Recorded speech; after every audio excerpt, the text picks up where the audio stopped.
Hello and welcome to Chapter 6. In Chapter 6, you're going to notice that we're moving on from service-based companies to merchant-based companies, those that sell some sort of goods or merchandise.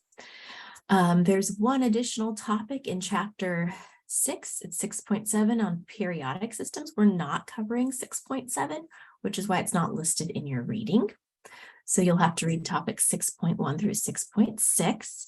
And the only thing I'll say that maybe you'll want to focus on that I won't be covering in the lecture is a simple income statement, mostly because you've already seen it before.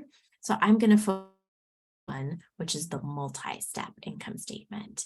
So that's how your reading breaks down. Read topics 6.1 through 6.6. And again, I try to communicate what I cover in video versus textbook.